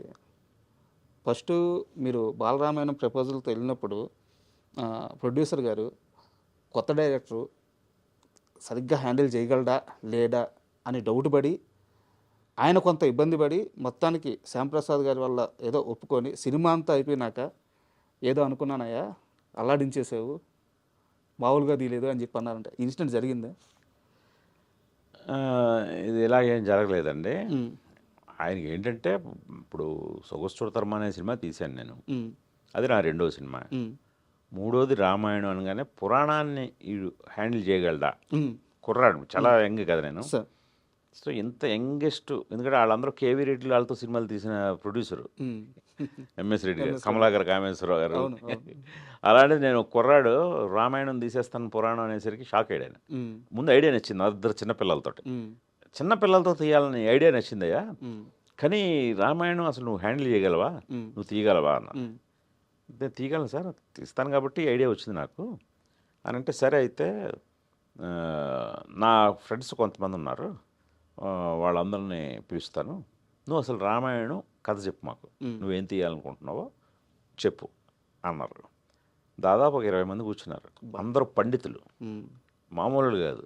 ఎంఎస్ రెడ్డి గారి బ్యాచ్ మామూలుగా అప్పట్లో మాలకొండారెడ్డి గారు, ఈవెన్ నాకు తెలిసి గుంటూరు శేషేంద్ర శర్మ గారు కూడా ఉన్నారు అనుకుంటాను. అలాంటి వాళ్ళందరినీ కూర్చోబెట్టి చెప్పు రామాయణం అన్నారు. చెమటలు పట్టేస్తాయి కదా సార్. నేనేంటంటే అప్పటి వరకు రామాయణం అనేది సినిమాల ద్వారా చూసి తెలుసుకున్నదే, కానీ నేను ఎప్పుడైతే రామాయణం థాట్ వచ్చిందో నేను అప్పుడు వాల్మీకి రామాయణం చదివే నేను ఒక ఆర్డర్ రాసుకున్నాను. సో అందుకని ఆ కమాండ్ తోటి మొత్తం చెప్పాను. చెప్పిన ఆ ఫస్ట్ సిట్టింగ్లోనే వాళ్ళందరికీ కాన్ఫిడెన్స్ వచ్చింది. ఇతను తీయగలడు, ఇతను పాత్రలను అర్థం చేసుకుని తీరు కానీ, ఇతను సటిల్గా చెప్పిన విధానం కానీ ఖచ్చితంగా ఇతను తీయగలడని వాళ్ళందరూ ఓటేసాక అప్పుడు సినిమా మొదలైంది. ఓకే. లేకపోతే ఇది చివరంతా అయిపోయిన తర్వాత పరీక్ష కాదు, ముందే పరీక్ష. ఎందుకంటే అప్పట్లోనే 3 కోట్లు ఖర్చు పెట్టామండి ఆ సినిమాకి చిన్నపిల్లలతో. 3 కోట్లు అంటే ఇప్పుడు నాకు తెలిసి 90 కోట్లతో సమానం. అంతే కదా. అది. అండ్ ఎన్టీఆర్ గారు, మాస్టర్ ఎన్టీఆర్ అంటే మీ మాస్టర్ ఎన్టీఆర్, మాకు జూనియర్ ఎన్టీఆర్, సడన్గా అనుకోకుండా మీ రైటర్ సంథింగ్ ఎవరో మీ జర్నలిస్ట్ మీ టీం అతను తోటా ప్రసాద్ గారు అనుకుంటాను, ఆయన బస్సులో వెళ్తుంటే రవీంద్ర భారతి దగ్గర బోర్డు ఏదో కనిపిస్తే దొరికారంట. అసలు జూనియర్ ఎన్టీఆర్ గారు రావాలి అన్న ఎలా వచ్చారు, ఆన్ బోర్డు ఎలా అయ్యారు? అంటే ఆయన కూడా చూసి ఉండొచ్చేమో కానీ ఎన్టీ రామారావుని ఫైండ్ అవుట్ చేసింది మాత్రం ఎంఎస్ రెడ్డి గారు. అవునా? ఓకే. ఎందుకంటే ఎంఎస్ రెడ్డి గారు ప్రతి ఈవినింగ్ రవీంద్ర భారతిలో ఏమి కార్యక్రమాలు జరుగుతున్నా ఈయనే వెళ్తారు అతిథిగా. సో అలాగా ఆయన అప్పటికే ఎన్టీఆర్ కూచిపూడి ప్రదర్శనలు ఇచ్చేవాడు. కూచిపూడి డాన్సర్ కదా, అందుకని ఫస్ట్ ఎన్టీఆర్ ఎంఎస్ రెడ్డి గారే చూశారు. ఎంఎస్ రెడ్డి గారు చూసే నాకు చెప్పారు. ఇప్పుడు మీరు చెప్పిన ఆ రైటర్ కూడా తను కూడా చూసి ఉండొచ్చేమో కానీ, బట్ ఫస్ట్ చూసి నాకు ఎన్టీ రామారావు పేరు సజెస్ట్ చేసింది ఎంఎస్ రెడ్డి గారే. ఎందుకంటే ఆయన ఆ ఫంక్షన్కి వెళ్ళి ఒకసారి అయితే ఆ పర్టికులర్ ఫంక్షన్ నుంచే వచ్చి చెప్పారు నాకు, ఈరోజు రవీంద్ర భారతిలో వచ్చాడయ్యా ప్రదర్శన, మామూలుగా ఇవ్వలేదు, ఎక్స్ట్రాడినరీ చేశాడు కుర్రాడు ఎన్టీ రామారావు గారి మనవడు, పిలుద్దామని పిలిపించారు. అది ఒకసారి అంటే ఎన్టీఆర్ గారు అల్లరి గురించి చాలామంది చెప్పారు, చిన్నప్పుడు ఎంత అల్లరి చేసి చాలామంది చెప్పారు. బట్ మీరు సినిమా అంతా భరించారు కానీ ఒక్కరోజు మాత్రం చాలా గట్టిగా అరిచేస్తే ఇంక నేను ఈ సినిమా చేయని అలిగి కూర్చున్నాడంట. సందర్భం గుర్తుందా మీకు? అది విల్లు ఏదో చేపించారంట మీరు స్పెషల్గా. అంటే ఇప్పుడు శివధనస్సు ఉంటుంది కదా, ఆ శివధనస్సుని షాట్కు ముందే విరిచేశాడు. షాట్లో విరాలి, షాట్కు ముందే దాన్ని ప్రాక్టీస్ చేస్తూ, అంటే చాలా హైపర్ కిడ్, హైపర్ యాక్టివ్ అతను, అసలు కుదురుగా కూర్చాడు. రాముడి క్యారెక్టర్ కాదు, యాక్చువల్గా హనుమంతుడి క్యారెక్టర్ ఇవ్వాలి, అంత హుషారు. ఒక చోట కూర్చాడు, మేము కంట్రోల్ చేసి కూర్చోబెట్టేవాళ్ళం. సో ఆ ప్రాసెస్లో అందరూ పిల్లలు కదా, ఆ పిల్లలతో ఆడుతూ ఉండేవాడు. ఆడుతూ ఇప్పుడు నేను నెక్స్ట్ చేయబోయే సీన్ వాళ్ళ ముందు పెర్ఫామ్ చేశాడు. అది విరిగిపోయింది. అది విరిగిపోయేసరికి ఆల్టర్నేట్ లేదు, ఇంకా ఆ రోజు షూటింగ్ ఉండదు. మీరేదో చాలా స్పెషల్గా చేయించుకున్నారంట దాని వరకు. నేనే కాదు, ఎవరికైనా నేను ఆ ప్లేస్లో ఎవడన్నా సరే ఆ షాట్కి అది కావాలి కదా, సో స్పెషల్గానే చేయిస్తాం. సో ఆ స్పెషల్గా చేయించింది కాస్త విరిగిపోయింది. ఇంకా విరిగిపోతే ఆ సీన్ తీయలేం. నాకు మామూలు ఇది అంటే అందరు పిల్లలు కదా, ప్రతిరోజు ఒక్కొక్క రోజు షూటింగ్ తొందరగా ముగిస్తే బాగుంటుంది, లేకపోతే ఆనతో అలా చెక్కుకుంటూ పోలేం కదా. సో అది చాలా శ్రమతో కూడుకుంది. ఆ రోజు పట్టుకు వాయించాను. అసలు మామూలు ఇది కాదు. అంటే అప్పుడు వాళ్ళ మదర్ మెయిన్, ఆవిడ పెంపకమే, ఆవిడ అద్భుతంగా పెంచింది కుర్రాన్ని. ఈరోజు ఎన్టీ రామారావు అనబడేవాడిని మనం అక్కడ చూస్తున్నాం ఆ స్థాయిలో అంటే వెనకాతల వాళ్ళ మదర్ తీర్చిదిద్దిన విధానం. ఆ మదరు నేను తిడుతుంటే తన మదర్ దగ్గరికి వెళ్ళిపోయాడు. మదర్ అలా గమ్మునే ఉంది తప్పితే నన్నేమి మీరు చిన్నపిల్లాడు కదా ఆడికి తెలియకుండా ఏదో ఇరిచేశారు, ఎందుకు అంత తిడతారు అనలేదు. ఆవిడ అలాగే ఉంది, డైరెక్టర్ గారిని నువ్వు ఇది చేసావు అంతే, అది ఆయన ఏం చెప్తే అది, ఆయన తిట్టినా కొట్టినా పడాల్సిందే అందావిడ. Great sir. అది మామూలు, అది పెంపకం అంటే. ఇఫోరియా గురించి మాట్లాడుకున్నప్పుడు పేరెంటింగ్ అని చెప్పి ఒక మాట అన్నారు, ఇది రియల్ ఎగ్జాంపుల్. అంతే, అదే ఎగ్జాక్ట్గా మన ఇప్పుడున్న సినిమాకి సిచ్యువేషన్. సార్ ఎంత జర్నీ అంటే మీరు ఇందాక అన్నారు మా రామాయణం తీసిన తర్వాత నేను ఒక 10 మెట్లు ఎక్కానని. బట్ దత్తు గారు నాకు తెలిసి మిమ్మల్ని తీసుకెళ్ళి చిరంజీవి గారికి పరిచయం చేశారు. చిరంజీవి గారు ఫస్ట్ మీకు ఇచ్చిన టాస్క్ ఏంది అంటే, సారీ ఫర్ ఇట్లా అంటున్నందుకు, అప్పటిదాకా మీరు రామాయణం హిట్ కొట్టినా కానీ స్టార్స్ని హ్యాండిల్ చేయలేదు. చిరంజీవి గారు మిమ్మల్ని స్టార్స్ని సరిగ్గా మామూలు ఆర్టిస్టులనే పెద్దగా చేయలేదు కదా. చిరంజీవి గారు మిమ్మల్ని నమ్మాలంటే ఆయన ఏదో ఒక మ్యాజిక్ జరిగి ఉండాలి. ఆయన మీకు ఇచ్చిన ఫస్ట్ టాస్క్ ఏంది, ఎలా నమ్మారు మిమ్మల్ని? కథ చెప్పడం రండి, టాస్క్లు వేరే ఇవ్వరు మనకి. ఒక డైరెక్టర్కైనా ఒక రైటర్కైనా వేరే టాస్క్ అవసరం లేదు. నువ్వు ఏం తీయబోతున్నావో నువ్వు చెప్పే దాంట్లోనే తెలిసిపోదు నీ సత్తా. నేను కథ 3 గంటలు అనర్గళంగా చెప్పాను. దత్తు గారు, చిరంజీవి గారు, అరవింద్ గారు, వీళ్ళ ముగ్గురు విన్నారు కథ. ఉమ్, ఉమ్. నేను నా లైఫ్లో డైరెక్ట్గా చిరంజీవి గారిని చూడడం అదే మొదటిసారి. సార్ సినిమా ఇండస్ట్రీలో ఉంటున్నా చిరంజీవి గారిని ఎప్పుడు చూడలేదు కూడా నేను. సార్ సో అందువల్ల ముందు వెళ్ళిన వెంటనే కొంచెం ఆ స్టార్ ఆరా ముందు కొంచెం షేక్ అయ్యాను. సార్ అని చెప్పాను, సార్ మీరేమనుకోదు సార్, నేను మిమ్మల్ని ఫస్ట్ టైం చూస్తున్నాను సార్ అని చెప్పి ఆయన ఆశ్చర్యపోయాడు. ఏంటంటే ఎప్పుడు నన్ను షూటింగ్లో కానీ నువ్వు ఇండస్ట్రీలో ఉన్నావు కదా చూడలేదంటే, చూడలేదు సార్ నేను మొదటిసారి చూస్తున్నాను, అందువల్ల కొంచెం టైం తీసుకుంటా సార్ అని కొద్దిగా వాటర్ గీటర్ తాగి ఉమ్, ఉమ్. ఇంకా మొదలు పెడితే ఇంకా చిరంజీవి కాదు నా పాత్ర, రామకృష్ణ అనే పాత్ర, ఆయన పాత్రగానే ట్రీట్ చేసి ఉమ్. 3 గంటలు నేను నరేషన్ ఇచ్చిన తీరికే అదే సిట్టింగ్లో మొదటి సిట్టింగ్లోనే ఓకే అయిపోయింది. ఇంకా వేరే పరీక్షలు అవసరం లేదండి ఎనీ డైరెక్టర్కి కానీ రైటర్కి కానీ. ఉమ్. వాడు ఏం చెప్తాడో అందులో తెలిసిపోతాడు ఏం తీస్తాడో. అందులో అలాంటి ఎక్స్పీరియన్స్ ఉన్నవాళ్ళు టక్కన పెట్టేస్తారు. సార్ అది బట్ చూడాలని ఉంది. కథగా చూసుకుంటే ఎంత లేదన్నా అది ఒక కమర్షియల్ సబ్జెక్టే కథగా చూసుకుంటే. బట్ దాని బ్యాక్గ్రౌండ్లో మీరు చూపించిన అంటే చాలా మందికి ఇది రిస్ట్ అవ్వకపోవచ్చు. రామకృష్ణ అని వాళ్ళ ఆధ్యాత్మిక గురువు, వాళ్ళ గురువు పేరు పెట్టారు రామకృష్ణ పరమహంస. రామకృష్ణ పరమహంస వాళ్ళ ఆధ్యాత్మిక గురువు, ఆయన పేరు పెట్టారు. అవును. ఆ బెంగాలు నేపథ్యం మొత్తాన్ని ఆఖరికి సందులతో సహా చూపించారు. అక్కడ ఉండే మదర్ తెరెసా లాంటి వాళ్ళ గురించి ఆ పాటలో పెట్టారు. ఒక కమర్షియల్ సినిమాకు కూడా ఇంత హోంవర్క్ చేయాల్సిన అవసరం ఏముంటుంది సార్? అంటే చేస్తే తప్పని కాదు, చాలా అద్భుతమైన విషయం. బట్ గుణశేఖర్ ఎందుకు అంత బలంగా కూర్చుంటారు ఒక కథ నేపథ్యాన్ని చెప్పడానికి? కథని చెప్తే సరిపోదు. ఇప్పుడు అందువల్ల వాళ్ళకి నచ్చిందండి. సో చిరంజీవి గారికైనా దత్తు గారికైనా ఈ కొత్తదనమే నచ్చింది వాళ్ళకి. ఇప్పుడు నేను చిరంజీవి గారు రెగ్యులర్గా చేస్తున్న ఫార్మెట్లో నేను ఒక కథ రాసుకొని వెళ్తే సార్ అసలు పూర్తి కథ కూడా వినేవారు కాదు. అంతే కదా, ఇలాంటి కథలు నువ్వెందుకైతే తీయడం, మా వాడు 3 మంది ఉన్నారు అనే పంపించేస్తారు. సార్ ఈ కొత్తదనం అంతా వాళ్ళు ఫీల్ అయ్యారు కాబట్టే నాకు ఆ ఛాన్స్ దక్కింది. సార్ లేదా రొటీన్గా చిరంజీవి గారికి మీటర్లో కథ రాస్తే ఎందుకు? సార్ ఇప్పుడు మీరు ఏవైతే చెప్తున్నారో ఎంత శ్రమ అంటున్నారో అదే నచ్చింది వాళ్ళకి. అది అండ్ నాకు చూడాలని సినిమా చిన్నప్పటి నుంచి చూసిన వాటిలో బాగా రిజిస్టర్ అయిపోయిన విషయాలు 2 ఉన్నాయి సార్. ఆ సింబల్ అనే పాట ఉంటుంది కదా, దాంట్లో ఆ యానిమల్స్ అన్నీ అలా డ్యాన్స్ చేయడం ఒకటి. And second thing Prakash Raj గారు సార్. అంటే నా వయసు వల్ల నేను అంతకుముందు రిజిస్టర్ చేసుకొని ఉండకపోవచ్చు. నేను ఫస్ట్ టైం నాకు ప్రకాష్ రాజ్ గారు రిజిస్టర్ అయిన సినిమా చూడాలని ఉంది. ఆ తర్వాత చూసుకుంటే మీ ప్రతి సినిమాలో ఆల్మోస్ట్ ఆయన ఒక మంచి క్యారెక్టర్ చేస్తూనే వస్తున్నారు అనమాట. సో ఏంది ప్రకాష్ రాజ్ గారితో అంత బాండింగ్ ఏంది మీది? అంటే ప్రత్యేకమైన నాకు బిహైండ్ ది స్క్రీన్ బాండింగ్ ఏం లేదండి, ఆన్ స్క్రీనే తప్పితే. ఎందుకంటే నేను కరెక్ట్గా ప్రకాష్ రాజు కూడా ఆ టైంలో 1-6 సినిమా చేశాడు, 2 సినిమాలు ఎంతో చూడాలని ఉంది టైంకి. ఫస్ట్ టైం ప్రకాష్ రాజు కూడా ఒక పెద్ద హీరో సినిమాలో మెయిన్ విలన్ రోల్. సో అందుకని తను కూడా అప్పుడప్పుడే వస్తున్నాడు పైకి, టు బి ప్రూవ్డ్ ఇంకా. అందుకని తనకున్న టాలెంట్ మొత్తం చూపించాడు, నేను అది వాడుకున్నాను. అలా మాకు ఒక అసోసియేషన్ ఏర్పడింది. అంటే మనం ఒక క్యారెక్టర్ ఇస్తే ఆ క్యారెక్టర్ని బాగా వర్కౌట్ చేస్తున్నాడు, అది బాగా వర్కౌట్ అయ్యేలాగా జనరంజకంగా చేయగలుగుతున్నాడు, అది ఆల్వేజ్ మనకు ప్లస్సే కదా. సో అందుకని ఇంకా అక్కడి నుంచి ఆల్మోస్ట్ నా 1-2 సినిమాల్లో ప్రకాష్ రాజు ఉండడు తప్ప అవును అన్ని సినిమాల్లో ఉంటాడు. మనోహరంలో చాలా అద్భుతమైన రోల్, ఇంకా ఒక్కడి గురించి చెప్పాల్సిన అవసరం లేదు. తర్వాత అర్జున్, సో ఇట్లా సైనికుడు, మృగరాజు, ఇలా ప్రతి సినిమాలో ఆయనకంటూ ఒక మంచి క్యారెక్టర్. ఈవెన్ శాకుంతలంలో బోట్ మ్యాన్. సో అందుకని అడిగాను సార్, అది శివదేవి పాత్ర రుద్రమదేవి.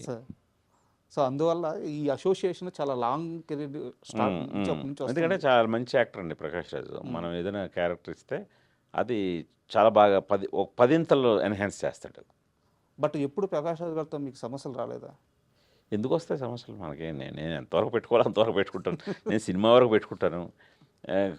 కాల్ షీట్లే ఇబ్బంది జనరల్గా వస్తాయి. అప్పట్లో బాగా బిజీగా ఉండేవాడు కదా.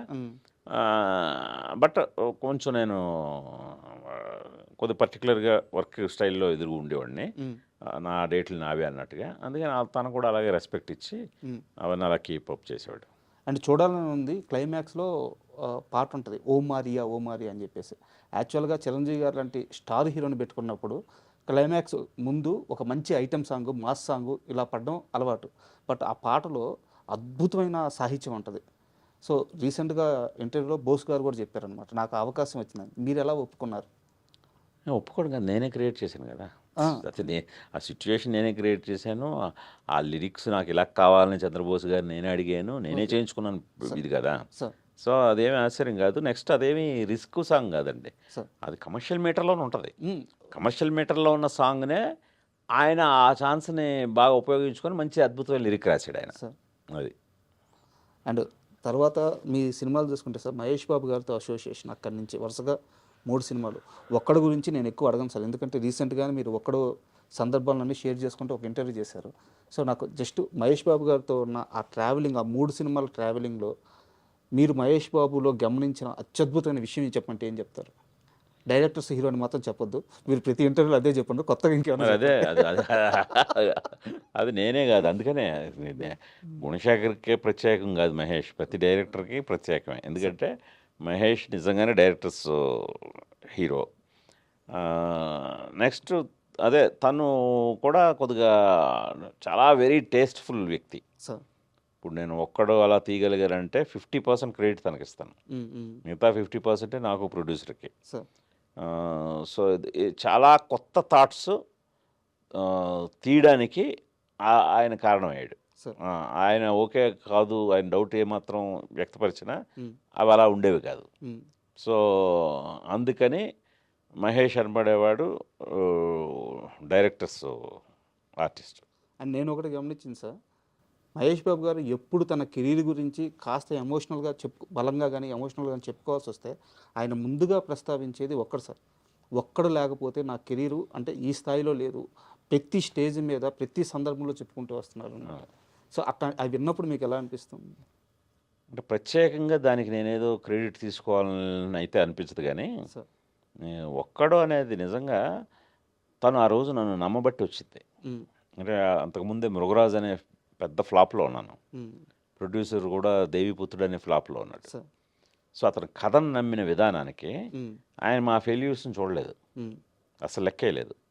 ఈ కథని ఇతను అద్భుతంగా తీయగలడు, ఆయన అద్భుతంగా నిర్మించగలడు, సార్. వీళ్ళిద్దరూ కరెక్ట్ సార్. అని మమ్మల్ని పూర్తిగా నమ్మాడు. సార్. అది నిజంగా ఆ గట్స్ మాత్రం హ్యాట్స్ ఆఫ్. ఎందుకంటే అది చాలామంది మీకు ప్రీవియస్ ఫిల్మ్ ఫెయిల్ అయ్యేసరికి లెక్కలు మారిపోతాయి, సార్. అలా లెక్కలు మార్చే వ్యక్తి కాదు మహేష్. అది. And Arjun cinema sir, Arjun cinema మీద నాకు ఒకటే ఒక క్వశ్చన్, హీరో పేరు చెప్పకుండా లాస్ట్ ఇంతకీ మీకు నా పేరు చెప్పలేదు కదా, నా పేరు అర్జున్ అని చెప్పి సినిమా అయిపోద్ది సార్, అప్పుడు చెప్తాడు లాస్ట్ డైలాగ్ అదే. అవును. ఎందుకు అలాంటి ఒక స్క్రీన్ ప్లే రాసుకున్నారు? అంటే నాకు హీరో క్యారెక్టర్ మీద టైటిల్ పెట్టాం అర్జున్ అని. సార్. సో ఆ అర్జున్ ఎలాంటోడో ఆడియన్స్కి చెప్పిన తర్వాత అతను పరిచయం చేసుకుంటే బాగుంటుంది అనిపించింది నాకు. అందుకని మీ సినిమాలో అర్జున్ అనబడేవాడు ఎలా అంటాడు, ఏంటి అతని బాండేజ్ ఎలా ఉంటుంది ఫ్యామిలీతో, కానీ అతని ప్రవర్తన ఎలా ఉంటుంది, అతను ఏమి సాధించాడు, ఇవన్నీ అతని గురించి మొత్తం చెప్పాక ఇంతకీ నా పేరు చెప్పనే లేదు కదా, అర్జున్ నా పేరు అంటాడు. అదొక శైలి. అప్పుడు అదే చాలా చిన్న వయసు సార్, చాలా కొత్తగా అనిపించింది. అదే. అండ్ నాకు మీరు తీసిన సినిమాలో నేను చూడంగానే ఫస్ట్ టైం గట్టిగా అపోజ్ చేసుకున్న పాయింట్ సైనికుడు సార్. అంటే మహేష్ బాబు గారు లాంటి ఒక స్టార్ హీరోకి ఈయన హీరోయిన్ని పెట్టలేదు, విలన్కి హీరోయిన్ని పెట్టారు, గుణశేఖర్ గారు ఇంత మంచి కథలు చెప్తారు కదా, ఈయనకి ఎందుకు ఈ పాయింట్ రాలేదని చిన్న వయసులో అనిపించింది సార్. ఈరోజు మీ ముందు ఓపెన్గా చెప్తున్నాను, ఎందుకు అట్లాంటి ఒక డేరింగ్ డిసిషన్ తీసుకున్నారు? అంటే అదే కొత్తదనం అనుకున్నాం అప్పుడు ఆ రోజున. అసలు ఆ అమ్మాయి దృష్టిలో ప్రకాష్ అదే ఇర్ఫాన్ ఖాన్ హీరో, మహేష్ బాబు విలను అమ్మాయి దృష్టిలో. అది కొత్తగా ఫీల్ అయ్యాం ఆ రోజు, కొత్తగా ఫీల్ అయ్యి అది చెప్పడం జరిగింది అంతే. బట్ మహేష్ గారు చెప్పగానే ఒప్పుకున్నారా? చాలా ఎక్సైట్ అయ్యాడు మహేష్. ఎప్పుడు కొత్త ఐడియాలు చెప్పినా చాలా ఎక్సైట్ అవుతాడు. అవి ఒక్కోసారి వర్కౌట్ అవుతావు, ఇంకోసారి అవ్వ, అంతేగాని బాగా ఎక్సైట్ అయ్యే చేసాం అది. నాకు అంటే ఇది క్వశ్చన్ కాదు సార్, నా ఎక్స్పీరియన్స్. సైనికుడు సినిమాలో క్లైమాక్స్లో అంటే సైనికుడు అనగానే అందరూ ఆ బ్రిడ్జ్ షాటు చాలా అద్భుతమైన షాట్స్ ఉన్నాయి, అన్నీ అవి చెప్తారు. బట్ నాకు ఇష్టమయ్యి సినిమా పరంగా ఇష్టమే సార్.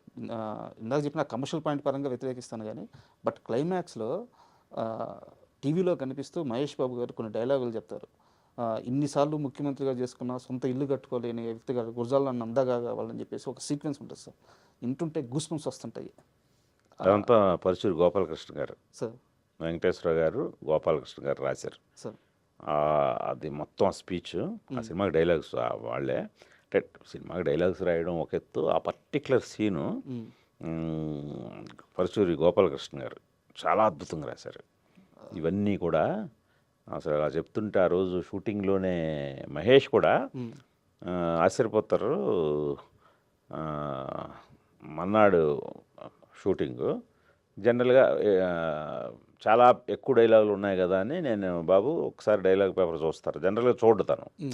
సెట్కి వచ్చిన తర్వాత చూసి, ఎందుకంటే ఎప్పుడు ఫుల్ ఆల్రెడీ బాగా డైరెక్టర్లు అతనికి ఎక్కించేసి ఉంటారు క్యారెక్టర్.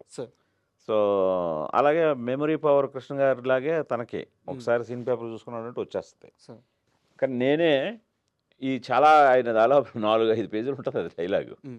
సో అవి చాలా బాగున్నాయి వేరే. గోపాలకృష్ణ గారు అద్భుతంగా రాశారు.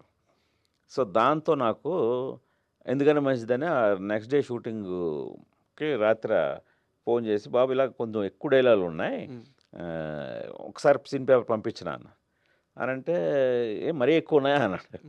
అవును బాబు మరీ ఎక్కువ ఉన్నాయి, కానీ ఇంట్రెస్టింగ్ ఉన్నాయి, మీరు ఒకసారి చదవండి, మీకు ఎంతవరకు ఇంట్రెస్టింగ్ ఉందో చూద్దాం అని అంటే సార్ పంపించాను. మొన్నాడు మార్నింగ్ షూటింగ్ వచ్చాడు. వచ్చి బాబు ఏమైనా తగ్గిద్దామంటే, వద్దు అస్సలు తగ్గించొద్దు, రెడీ అన్నాడు. రెడీ అని ఆ 4 పేజీల డైలాగు సింగిల్ టేక్లో నేను 2 కెమెరాలు పెట్టాను. ఆ 2 కెమెరాలు ఒకే టేక్లో ఒక్క ఇది కూడా లేకుండా చెప్పేశాడండి. అసలు 4 పేజీలు అది మీరు చూస్తే ఆ సీన్ చూడండి మళ్ళీ ఒకసారి. సింగిల్ టేక్లో కెమెరాలు 2 పెట్టాను. అసలు ఆ రోజు వాళ్ళందరికీ గూస్ బంప్స్ వచ్చాయి, సెట్లో ఉన్న వాళ్ళందరికీ క్లాప్స్. బట్ నేను అంటే టెక్నికల్గా నాలెడ్జ్ లేకపోవడం వల్ల నేను గమనించలేకపోయానేమో సార్ సింగిల్ టేక్ అని. సింగిల్ షాట్ కాదు, షాట్లు కట్ అవుతాయి. 2 కెమెరాలు పెట్టాను, సింగిల్ టేక్, అది సింగిల్ షాట్ కాదు, ఒకే టేక్లో చేశాడు ఆయన. ఎక్స్ప్రెషన్స్ కానీ చాలా నిజంగా చాలా బాగుంటుంది. పర్టికులర్ గుర్తు ఈ రోజుకి దాన్ని అస్తమానం ప్లే చేస్తుంటారు అది. సైనికుడు సినిమాకి సంబంధించి నా దగ్గర ఒక ఇన్ఫర్మేషన్ ఉంది సార్. యుఎస్లో స్టార్స్ని తీసుకెళ్ళి ఫస్ట్ వేసిన ప్రీమియర్ అదే అనుకుంటాను. అవును, మహేష్ బాబు గారిని తీసుకెళ్లారు, మీరు వెళ్ళారు. వరల్డ్ ప్రీమియర్ అంటూ జరిగింది సైనికుడికి, ఫస్ట్ అక్కడ షో పడ్డది. సో ఈ వీడియో ఏమన్నా గుర్తుందా మీకు?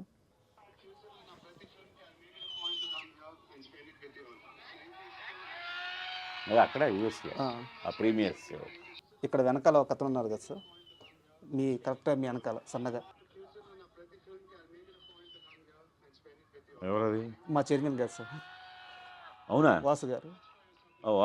కరెక్ట్, ఎందుకంటే వాళ్ళే అరేంజ్ చేశారు. ఐ డ్రీమ్ వాసు గారే కంప్లీట్. ఆ ఒక్క దాంట్లో మీకు చిన్న దాంట్లో చూపించాడు ఆయన. వాసు గారు కంప్లీట్ మాతో పాటు ఉన్నారు. అంటే యాక్చువల్గా మీతో ఇంటర్వ్యూ అనగానే ఆయన ఒక మాట అన్నారు, సినిమాని ప్రేమిస్తాడు రాజా ఆయన, అట్లాంటి మనిషిని నేను మళ్ళీ చూడలేదు నా లైఫ్లో. పిచ్చి సినిమా అంటే వేరే వ్యాపకం ఉండదు, వేరే వ్యాపారం ఉండదు, వేరే పని చేసుకోవాలని ధ్యాస ఉండదు, పిచ్చి సినిమా అంటే. ఆ రోజు ఈ ఒక్క సిటీనే కాదు చాలా సిటీలు తిరిగారంట. సో ఆయనకి ఏమైనా ఇన్సిడెంట్ గుర్తుంటుందేమో ఉండదు, మొత్తం ఆయనే కదా కంప్లీట్ ఈ అరేంజ్మెంట్స్ అన్నీ చేసింది. మహేష్ని, నన్ను, దత్తు గారు, మేమందరం కూడా ఉన్నారు. ఆయన మొత్తం ఆయనే కీ రోల్. ఆయన ఎలా మర్చిపోతాను ఇప్పుడు, అంటే అంత చిన్న దీంట్లో ఆయన నేను గుర్తుపట్టలేదు ఆ చిన్న వీడియోలో, బట్ మొత్తం ఆయనే లీడ్ చేసింది. అండ్ ఇంకో ఇన్సిడెంట్ కూడా షేర్ చేసుకున్నాం సార్. మా దగ్గర టిఎన్ఆర్ గారు అని ఒక యాంకరింగ్లో ఒక లెజెండరీ స్థాయికి వెళ్ళారు. ఆయనకి చాలా ఎర్లీ స్టేజ్లో ఇంటర్వ్యూలు ఇచ్చిన వారిలో మీరు ఒకరు.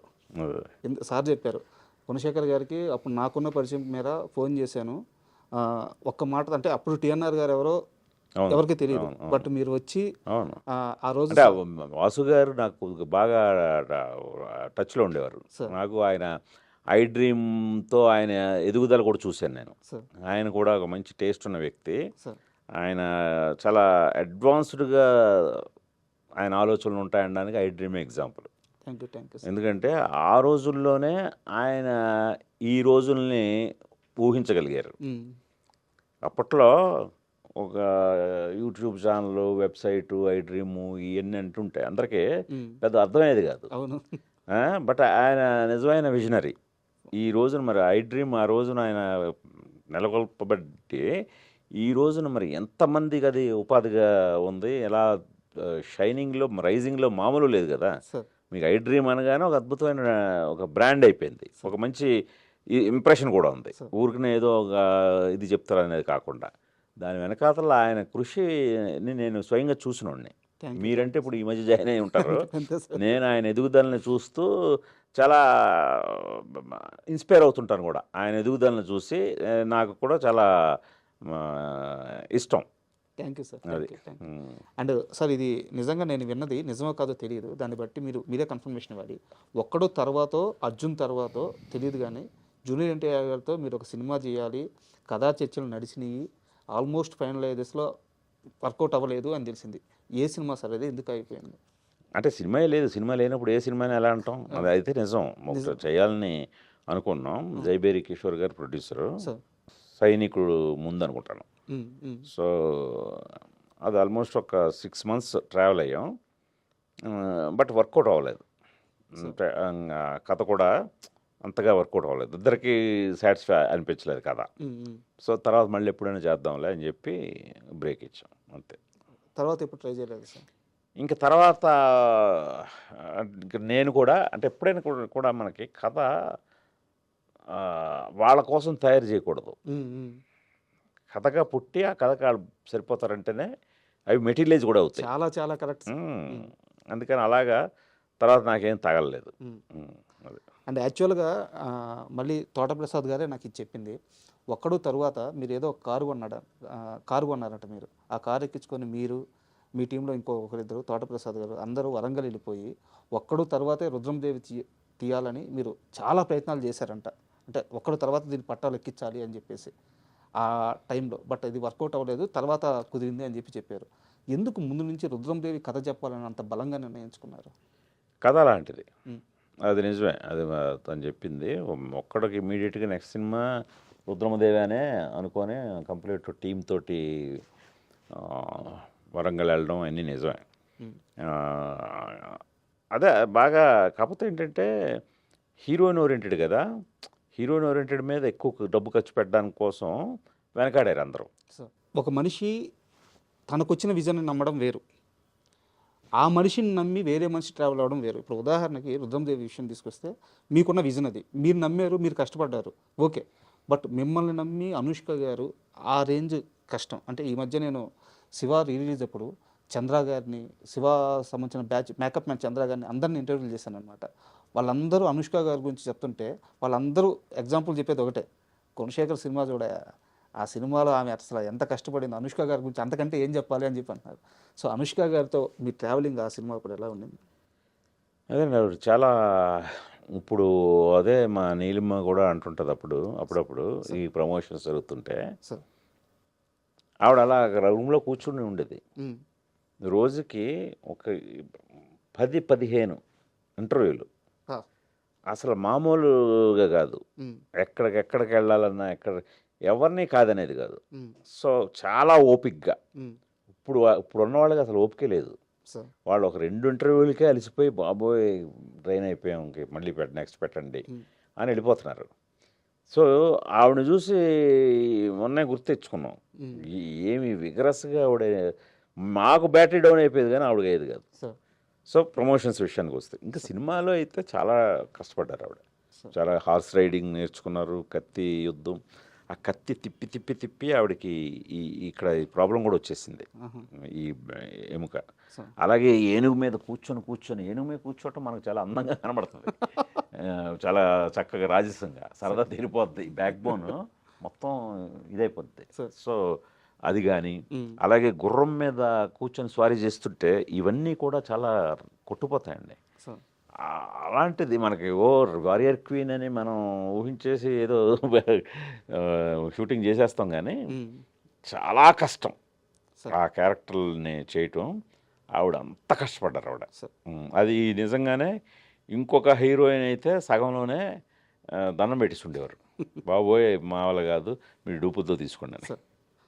సార్ నా దగ్గర ఒక సీరియస్ క్వశ్చన్ ఉంది, మీరు చెప్పగలిగితే చెప్పండి, స్కిప్ చేద్దామన్నా స్కిప్ చేసేద్దాం.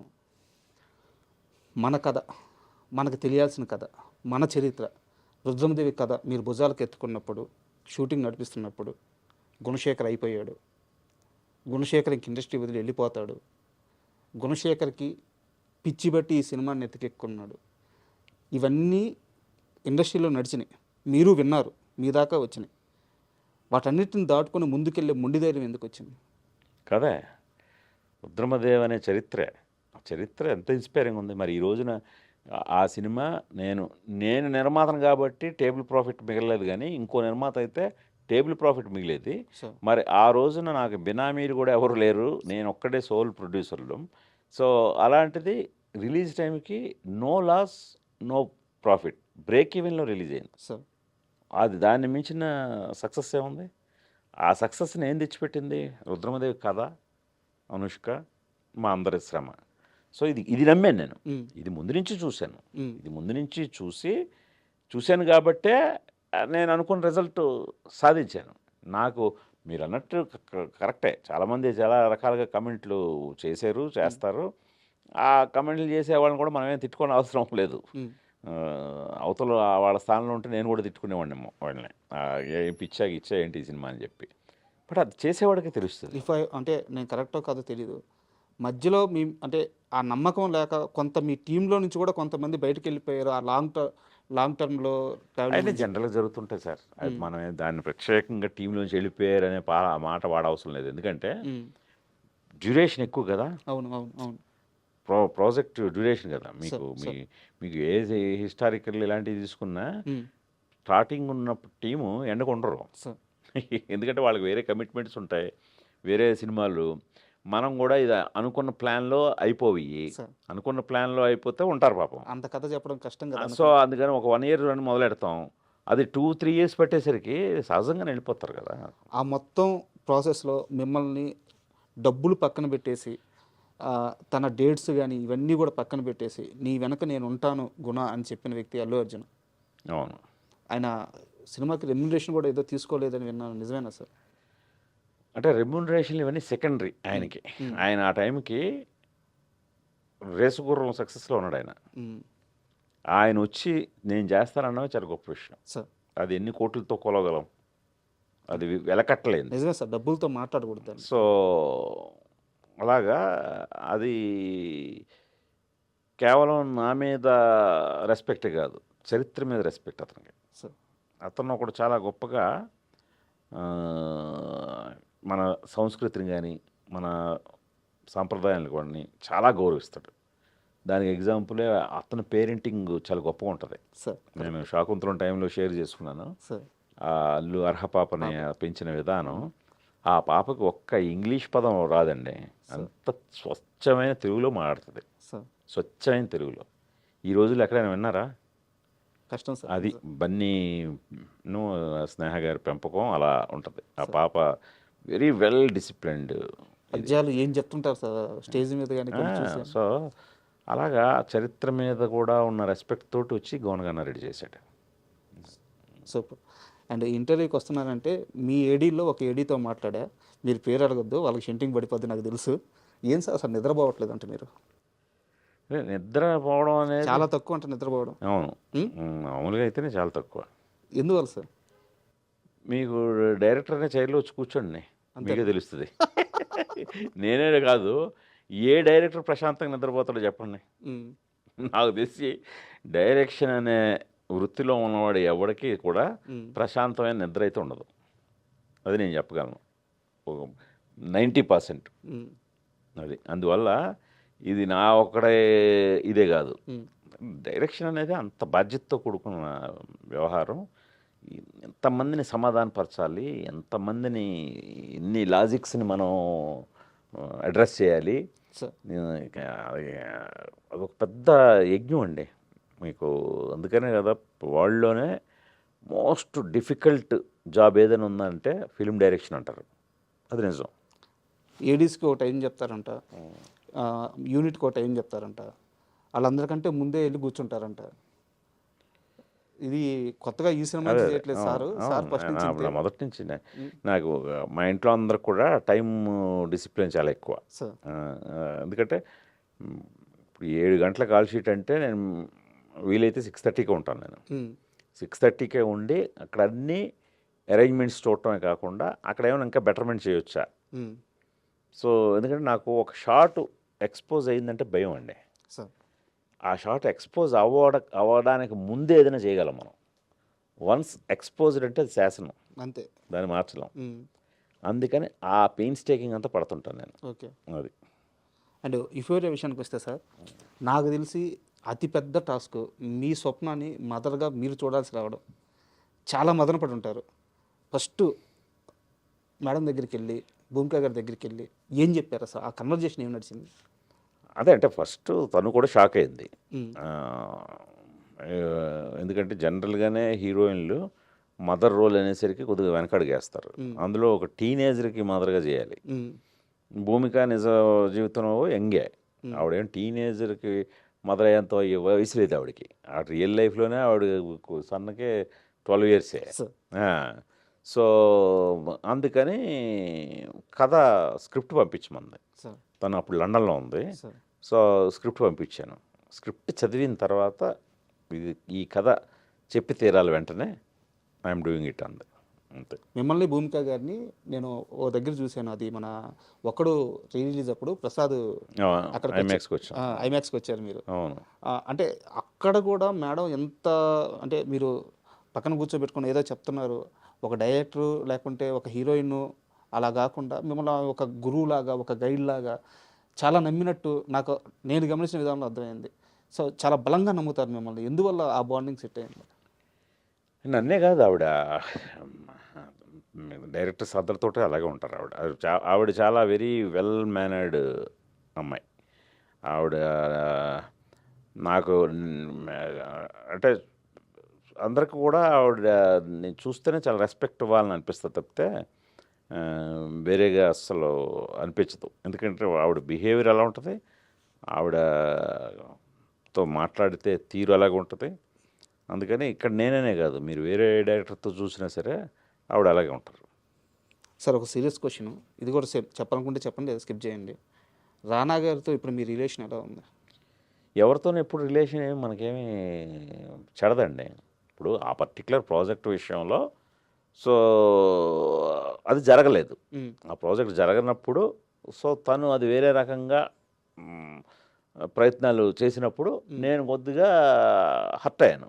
హర్ట్ అయ్యి నా హర్ట్నెస్ని ఎక్స్ప్రెస్ చేశాను అంతే. అంతకు మించి దాని మీద ఏమి ఆ తర్వాత మళ్ళీ మేము మాట్లాడుకున్నాం, మేము మెసేజ్లు ఇచ్చుకున్నాం, మాట్లాడుకున్నారా? అది మాకు ఇవన్నీ అంటే పర్సనల్గా వాళ్ళ మీద మనకేముంటుంది, చిన్న ప్రొఫెషనల్గా ఒక చిన్న ఇది అది అక్కడతో అయిపోయింది. అండ్ యుఫోరియా ఇప్పుడున్న ప్రతి ఇంటికి అవసరమైన కథ అని చెప్పారు. కరెక్ట్. నేను కూర్చోగానే ఫస్ట్ నేనే ఒక రియల్ టైం ఎగ్జాంపుల్ చెప్పాను. బట్ మీ ఇంటికి ఈ కథ ఎంత అవసరమైంది, ఈ సినిమా ఎంత అవసరమైంది, ఈ సినిమా సక్సెస్ ఎంత అవసరమైంది? అంటే ఇది ఎందుకంటే ఫ్యామిలీ మొత్తం దీనికోసం 3 ఏళ్ళ నుంచి కష్టపడుతున్నారు. అంటే ఫస్ట్ మా అందరికి కూడా కథ చెప్పాలన్న ఆసక్తే. ఈ కథని రైట్ టైం ఇది చెప్పడానికి అని ఆసక్తి. అందుకనే ఇప్పుడు మేమందరం కూడా చాలా ఎమోషనల్ కనెక్ట్తో ఉన్నాం. రేపొద్దున్న జనం కూడా ఈ సినిమా చూసిన తర్వాత అంతే ఎమోషనల్ కనెక్ట్ వస్తుంది. అంటే ఆ ఎమోషనల్ కనెక్ట్ రావడానికి ఇదేదో మనకి స్వీయ అనుభవంతోనో దీంతోనో వచ్చేది కాదు. ఈ రోజున సొసైటీలో మన ఎదురింట్లోనో పక్కింట్లోనో ఇలాంటివి జరుగుతున్నాయి కదా, మన ఇంట్లో కూడా జరిగే అవకాశం ఉంది కదా, మనం ఎంత జాగ్రత్తగా ఎంత అలర్ట్గా ఉండాలి అనే ఒక అవేర్నెస్, ఒక కాన్షియస్నెస్ క్రియేట్ చేస్తుంది. సో అందుకని ఈ కథను చెప్పాలన్న ఒక కుతూహలంతో మేము ఎప్పుడెప్పుడు చెప్తామా అనేది మేము నమ్మాం. మేము గట్టిగా నమ్మి మేము సాటిస్ఫైడ్ అన్ని రకాలుగా. సో అందుకని రేపు పొద్దున్న అదే రిజల్ట్ని ఆడియన్స్ నుంచి రప్పించుకుంటాం అనే నమ్మకం ఉంది. నేను విన్నది అంటే చాలా దగ్గర నుంచి విన్నాను. నెక్స్ట్ హిరణ్యకశ్యప తీయడానికి చాలా ట్రయల్స్ చేస్తున్నారు, చాలా సీరియస్గా ఉన్నారు. మేబీ నెక్స్ట్ ప్రాజెక్ట్ అదే ఉండబోవచ్చు గుణశేఖర్ గారిది అని తెలుస్తుంది. నిజమా అబద్ధం? ఇంకా నేనైతే ఇంకేమనుకోలేదండి. ఆ కథ మీద సీరియస్గా ఉన్నారా? అది అయిపోయింది, ఆల్రెడీ కథ అయిపోయింది. ఇప్పుడు దాని మీద కొత్తగా ఏమీ చేయాల్సిన అవసరం లేదు. నేను 8 ఏళ్ళు దాని మీద వర్క్ చేశాను. నా లైఫ్లో 8 ఇయర్స్ ప్రైమ్ టైం దాంతో స్పెండ్ చేశాను. సో అందుకని ప్రస్తుతానికైతే యూఫోరియా తప్ప నా దృష్టిలో వేరేది లేదు.